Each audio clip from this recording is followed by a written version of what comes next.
Hello friends, welcome to admit market. I hope 2 दिन की छुट्टियां बहुत अच्छी जा रही होंगी और बहुत हेल्दी जा रही होंगी। बात करते हैं कल के आने वाले सेशन की, मंडे की, और इस हफ्ते की कि पूरे हफ्ते बाजार का ट्रेंड कैसा रह सकता है, उसके बारे में बात करने वाले हैं।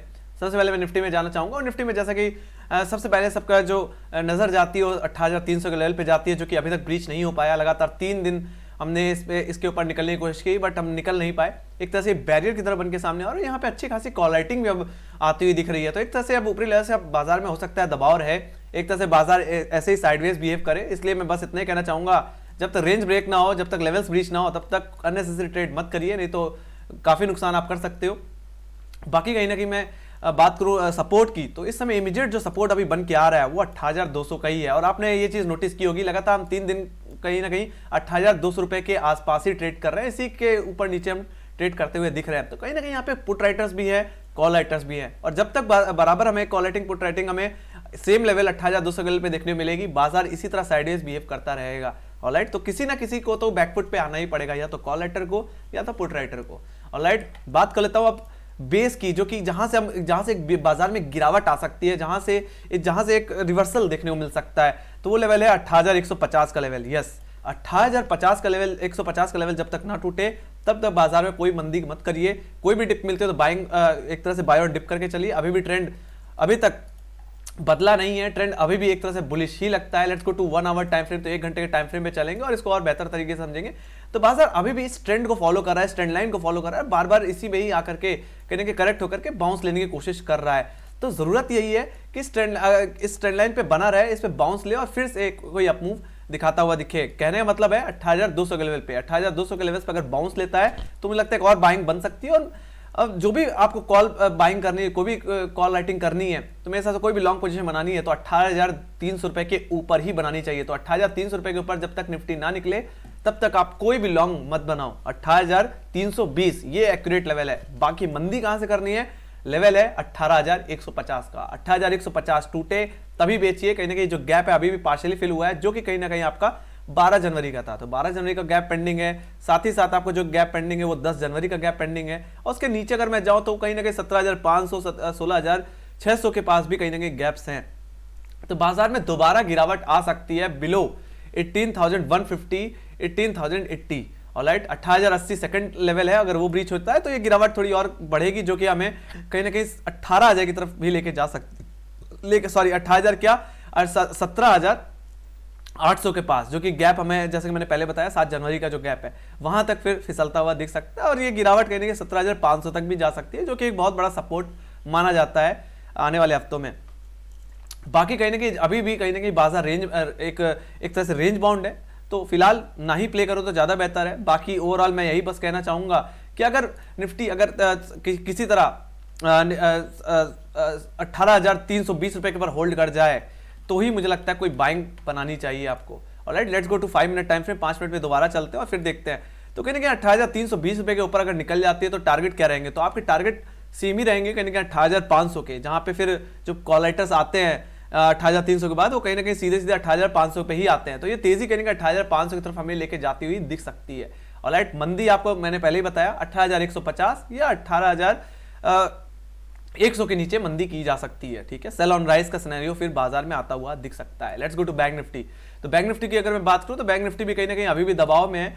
सबसे ज्यादा जो कमजोरी दिखा रहा है वो सबसे ज्यादा बैंक निफ्टी दिखा रहा है। फिलहाल बहुत ज्यादा अनसर्टेनिटी है, और जैसे मैंने कल के एनालिसिस वीडियो में कहा था, पिछले एनालिसिस वीडियो में कहा था कि अगर 38,500 रुपए के नीचे और 38,350 का लेवल टूटे तो आप बेचिए। आप देख सकते हो जो गिरावट आपको लेके गई 38,000, और यहाँ पे मैंने बोला था कि यहाँ से एक बार बाउंस आ सकता है तो आप बाइंग भी कर सकते हो। तो यहाँ से एक अच्छी तेजी हमें देखने को मिली, और यस गैप को पूरी तरह फिल किया। जैसे मैं बोलता हूँ कि यस कोई भी गैप पेंडिंग नहीं रहता, उस गैप को बैंक निफ्टी ने बहुत खूबसूरती से फिल किया था।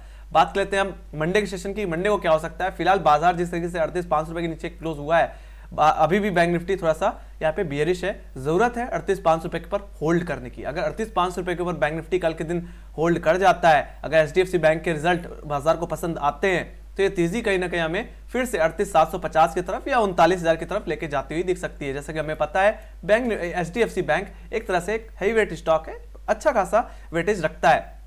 बाकी 38,500 रुपए के ऊपर होल्ड कर जाए, और यस की पॉइंट जहां से एक अच्छी तेजी बन सकती है वो है 38,600 का लेवल।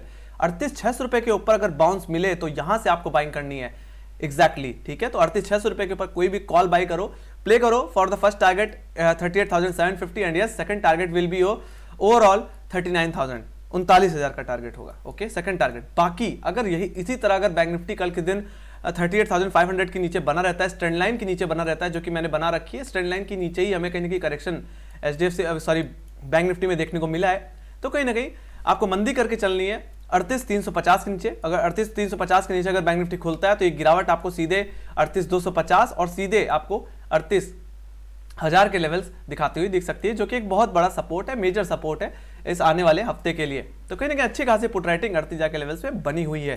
तो यस 38,000 का लेवल अगर ब्रीच हो जाता है, अगर यहाँ पे कोई डबल बॉटम फॉर्मेशन नहीं बनता है, तो कहीं ना कहीं ये गिरावट हमें सीधे कहीं ना कहीं 37,900 37,700 की तरफ भी लेके जाती हुई दिख सकती है। तो ये गिरावट कहीं ना कहीं इसी चैनल के ब्रेक होने पे ही आ सकती है, जो कि कहीं ना कहीं 38,500 से लेकर के 38,000 का बन के आ रहा है। जिस भी तरफ टूटेगा उस तरफ एक बड़ा अप मूव या डाउन मूव देखने को मिलेगा इस आने वाले हफ्ते में। Let's go to option chain. तो ऑप्शन चेन एक बार देख लेते हैं। तो यहाँ पे मैंने निफ्टी की ऑप्शन चेन खोल रखी है और जिस तरह से मैं देख पा रहा हूँ पुट राइटर्स धीरे धीरे नीचे लेवल से फिर से शिफ्ट हो रहे हैं, रेंज फिर से कहीं ना कहीं अब न्यूट्रल से नीचे तरफ शिफ्ट होती हुई दिख रही है। कहीं ना कहीं हम पुट राइटर्स धीरे धीरे रुझान रख रहे थे 18,300 की तरफ भी, और वो कहीं ना कहीं अब धीरे धीरे फिर से 18,200 और 18,000 पे ग्रिप बनाना शुरू कर दिए हैं। तो कहीं ना कहीं 18,200 का लेवल ऑप्शन चेन के हिसाब से बहुत इंपॉर्टेंट लेवल है, जहां पे 50 लाख का वाई बना हुआ है। सबसे ज्यादा जो पुट राइटर्स जो पुट राइटिंग जहां होल्ड कर रहा है वो कहीं ना कहीं 18,200 का लेवल होल्ड कर रहा है। तो अगर ये ब्रीच हो जाता है कल के दिन और टेक्निकली 18,150 के नीचे हम फिसलते हैं, तो मुझे लगता है मंदी करनी चाहिए टुवर्ड 18,000, जहां पे सबसे ज्यादा फिर उसके बाद जो पुट राइटर्स आते हैं सीधे सीधे 18,000 के लेवल्स पे आते हैं, जहां पे 46 लाख का वाई देखने को मिल रहा है। बात करूं मैं कॉल राइटर्स की, तो कॉल राइटर्स भी कहीं ना कहीं 18,200 के लेवल पे अड़े हुए हैं, वहां से निकल के नहीं जा रहे हैं। अगर इमीडिएट लेवल पे 18,200 के लेवल से इसी तरह कॉल राइटिंग होती रही तो कहीं ना कहीं बाजार ऊपरी लेवल्स को होल्ड नहीं कर पाएगा और फिर से बाजार में गिरावट देखने को मिल सकती है। कहीं ना कहीं कॉल राइटर्स को कहीं ना कहीं अनवाइंड करने की जरूरत है एंड शिफ्ट होने की जरूरत है टुवर्ड 18,300 एंड यस 18,500। सबसे ज्यादा जो कॉल राइटर्स हैं 18,200 के लेवल्स पे ही है और 18,200 के लेवल्स पे सबसे ज्यादा पुट राइटर्स भी हैं। तो कहीं ना कहीं बाजार साइडवेज इस तरह से दिख रहा है। यही मैंने पहले भी बोला था कि किसी ना किसी को तो बैकफुट पे आना ही पड़ेगा, किसी को तो पीछे हटना ही पड़ेगा। अब या तो अगर पुट राइटर पीछे हटता है तो बाजार में फिर बाद में एक गिरावट देखने को मिल सकती है, बाकी अगर कॉल राइटर्स अगर ऊपर की तरफ अगर शिफ्ट होते हैं तो फिर कोई तेजी देखने को मिल सकती है। तो दोनों ही कहीं ना कहीं ये बियर्स और बुल्स के बीच में जो लड़ाई है उसके बीच में आपको नहीं फंसना है। रेंज के ब्रेक होने पे ही ट्रेड लीजिए। 18,320 रुपए के ऊपर निकले तो ही कॉल बाई करिए, लॉन्ग बनाइए। अदरवाइज अगर आपको सेलिंग करनी है तो मुझे लगता है 18,150 के नीचे ही आपको सेल करके चलना चाहिए। बाकी कहीं के ऊपरी लेवल पे उतना ज्यादा रेजिस्टेंस नहीं है जितना रेजिस्टेंस मुझे इस समय 18,300 18,200 के लेवल्स पे इमीडिएट लेवल्स पे देखने को मिल रहा है। बाकी पुट राइटर्स भी कहीं ना कहीं अपने लेवल से हट नहीं रहे हैं। ऑलराइट, तो इस वोलेटिलिटी में फंसना नहीं है। Let's go to Bank Nifty. तो बैंक निफ्टी की अगर मैं बात करूं तो बैंक निफ्टी में सबसे ज्यादा जो पुट राइटिंग होल्ड कर रहा है वो 38,000 का लेवल होल्ड कर रहा है, जहां पे 17 लाख लगभग 18 लाख का वही दिख रहा है। उसके बाद सीधे सीधे जो पुट राइटर्स का भी रुझान बन रहा है वो कहीं ना कहीं अब 37,500 के लेवल पे बन रहा है, जहां पे इस समय 11.5 लाख का वही बना है। तो कहीं ना कहीं जो रेंज जो ऊपर की तरफ शिफ्ट हो रही थी अब धीरे धीरे नीचे लेवल्स पे आती जा रही है। तो कहीं ना कहीं बाजार में एक अनसर्टेनिटी है और कहीं ना कहीं रेंज के ब्रेक होने पर बाजार में गिरावट आ सकती है। मतलब 38,000 का लेवल अगर ब्रीच हो गया टेक्निकली तो गिरावट कहीं ना कहीं हमें 37,500 37,000 की तरफ दोबारा लेके जाती हुई दिख सकती है। और जैसा कि मैंने देखा है कि बजट से पहले बाजार एक बार हल्का हुआ है, तो कहीं ना कहीं इस रैली के बाद हो सकता है बाजार में फिर से गिरावट देखने को मिल जाए। बाकी 38,000 के इमीडिएट लेवल पे भी कहीं ना कहीं कॉल राइटर्स अब धीरे धीरे शिफ्ट हो रहे हैं। तो इस तरह से कहीं ना कहीं बाजार में अभी भी अनसर्टेनिटी है। एक रेंज बन चुकी है 38,000 से लेकर के 38,500, जहां पे इस समय अगर 38,500 की कॉल साइड में बात करूं तो सबसे ज्यादा कॉल राइटर है वो कहीं ना कहीं 38,500 के लेवल पे है, जहां पे इसमें 14.5 लाख का हुआ ही लगभग मैं बोलूं तो 15 लाख का हुआ ही है सीधे सीधे। तो अच्छा खासा रेजिस्टेंस बना हुआ है। तो मंदी करने वाले इस समय 38,500 के लेवल पे बैठे हुए हैं। जब तक ये ऊपर की तरफ शिफ्ट नहीं होंगे 39,000 की तरफ शिफ्ट नहीं होंगे तब तक कोई तेजी देखने को नहीं मिलेगी। टेक्निकली 38,600 रुपए के ऊपर बैंक निफ्टी निकले तो ही आप कोई तेजी करिए। ऑलराइट, बाकी अगर 38,500 रुपए के नीचे बैंक निफ्टी बना रहता है, जिस तरह से कॉल राइटर्स बने हुए हैं, मंदी करने वाले 38,000 के लेवल पे भी बैठे हैं, तो उस हिसाब से 38,350 के नीचे बेचिए और कहीं ना कहीं 38,000 के पास अगर एक बार पहुंचे तो मुझे लगता है फिर से हो सकता है बैंक निफ्टी बाउंस ले। अदरवाइज 38,000 का लेवल टूटेगा तो सीधे सीधे जो रुझान बना हुआ है डाउन साइड की तरफ वो 37,500 के लेवल की तरफ बना हुआ है। तो कहीं ना कहीं 38 जाकर लेवल टूटेगा तो कहीं ना कहीं हम 37,500 की तरफ भी जाते हुए दिख सकते हैं। ठीक है, बाकी कहीं ना कहीं तेजी आपको 38,600 रुपए के ऊपर और मंदी 38,350 के नीचे आपको करनी है ओवरऑल। ठीक है, बाकी कुछ कहने की जरूरत मुझे नहीं है। Let's go to global indices. तो ग्लोबल इंडिसेस में भी कहीं ना कहीं अनसर्टेनिटी है। कहीं ना कहीं बाजार फ्राइडे के दिन बंद होने से पहले कहीं ना कहीं अच्छे खासे अच्छा खासा करेक्ट हुआ है। बात करें एसजीएक्स निफ्टी, तो एसजीएक्स निफ्टी अभी भी कहीं ना कहीं 18,300 से लेकर के 18,200 रुपए की रेंज में फंसा हुआ है। तो कोई खास इंप्रूवमेंट मुझे बाजार के चार्ट में देखने को नहीं मिला। एक तरह से साफ साफ एक कंसोलिडेशन देखने को मिल रहा है, एक तरह से रेंज बाउंड बिहेवियर मुझे देखने को मिल रहा है। बाकी इंडिया विक्स में भी कहीं ना कहीं कोई ज्यादा वोलेटिलिटी नहीं है, इंडिया विक्स भी थोड़ा सा स्टेबल ही दिख रहा है मुझे। तो यस, कल के दिन सारे लेवल्स मैंने बता दिए। आई होप मजा आया होगा। मेक श्योर लाइक से सब्सक्राइब जरूर दबा देना और टेलीग्राम चैनल के लिंक ज्वाइन की तो लिंक डिस्क्रिप्शन बॉक्स में मार्केट से रिलेटेड जितनी भी न्यूज़ रहती है आपको मिल जाती है। So bye bye guys, see you in next video.